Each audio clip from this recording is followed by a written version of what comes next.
देखिए, महाशिवरात्रि का पर्व हम सभी प्रतीक्षा कर रहे थे। लेकिन मनाई क्यों जाती है महाशिवरात्रि? बहुत से लोगों के मन में ये शंका होती है कि आखिर वो तो शिव जी का पर्व है, सबको मालूम है, लेकिन उसके पीछे प्रमुख दो कारण है। सुनिए ध्यान से।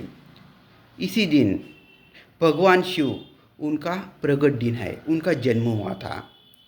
इतना बड़ा शिवलिंग प्रकट हुआ था कि भगवान ब्रह्मा और भगवान विष्णु दोनों उस शिवलिंग का अंत किधर है और शुरुआत किधर है पता नहीं लगा सके थे। नहीं पता लगे, इसलिए इतना बड़ा शिवलिंग प्रकट हुआ था। इसी दिन भगवान शिव का प्रकट हुआ था, वो अवतार हुआ था उनका। दूसरी बड़ी रोचक कहानी है, शिव और शक्ति का मिलन हुआ था। सुनिए वो कहाँ से जानिए। माता पार्वती हिमालय की पुत्री थी।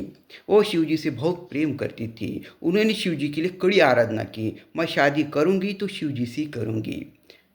शिव जी ने सोचा इनकी परीक्षा ली जाए, तो शिव जी साधु वेश बनाकर माँ पार्वती के पास गए और उनसे कहा, तुमको तो सदा कैलाश में रहना पड़ेगा। वो तो शिव बैरागी है, सदा भूतों प्रेतों में तुमको रहना पड़ेगा। वहाँ तुमको कुछ सुख नहीं मिलेगा, महल नहीं, कुछ कुछ नहीं मिलेगा। तो भी माता पार्वती अपने नीचे पर अड़िग रही और अपने भक्तिभाव से, अपने प्रेम से उन्होंने शिव जी का दिल जीत लिया और शिव शक्ति का मिलन हुआ। यानी भगवान शिव और माता पार्वती इसी दिन विवाहबद्ध हुए थे।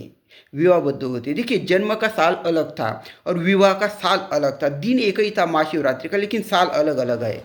तो उनका जन्म अलग साल को हुआ था और उनका विवाह अलग साल को हुआ था। तो शिव शक्ति का मिलन हुआ था। इसी दिन बहुत से शहरों में बारात निकाली जाती है, उनकी शादी की बारात निकाली जाती है, मिलन की। हमारे यहाँ भी निकाली जाती है। इसी दिन बहुत से शुभ संयोग, शुभ घटनाएं घड़ी थी। ये दो तो मैंने आपको बताई और मैं आपको बताता हूँ घटनाएं। देखिए, शिव जी ने इसी दिन नीलकंठ, अपना जो अवतार है, उनको नीलकंठ क्यों कहते हैं? उनका नाम नीलकंठ है।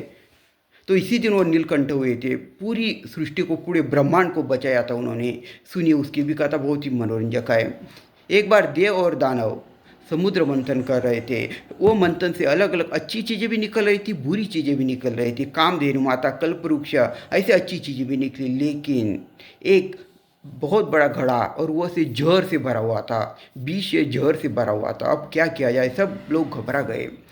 अगर उस घड़े को, वो पूरा सृष्टि का विनाश कर देता, उस जहर को खा डाला जाए, तो भगवान शिव ने सृष्टि बचाने के लिए वो विष से प्राशन किया था।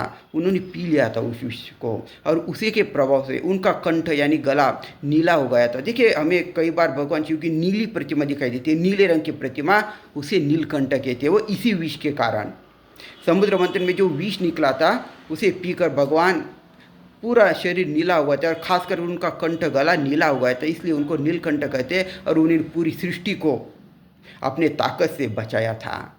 इतनी पावर है शिव जी की, नहीं तो पूरी सृष्टि उसी दिन खत्म हो जाने वाली थी, लेकिन उन्होंने बचा लिया था।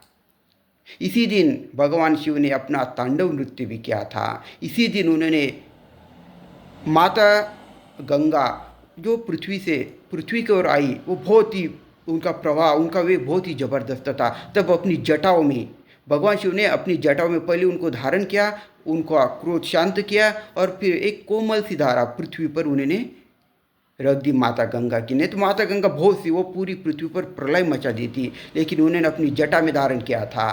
इन घटनाओं के साल अलग अलग है, लेकिन दिन एक ही है।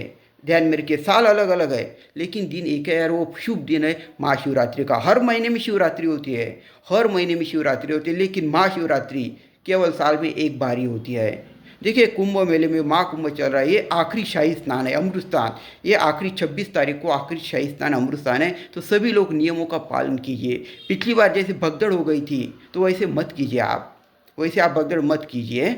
शांति से स्नान कीजिए, जो भी सूचनाएं दे रहा है पालन कीजिए। तो भगवान शिव की ये घटना ध्यान रखिए। उनका अवतार दिन है, उनका विवाह दिन है, यानी शिव शक्ति का मिलन दिन है। उन्होंने नीलकंठ अवतार धारण किया था। इसी दिन उन्होंने माता गंगा को अपनी जटाओं में धारण किया था, तांडव नृत्य किया था, चंद्र जी को भी धारण किया था अपने कपाल पर।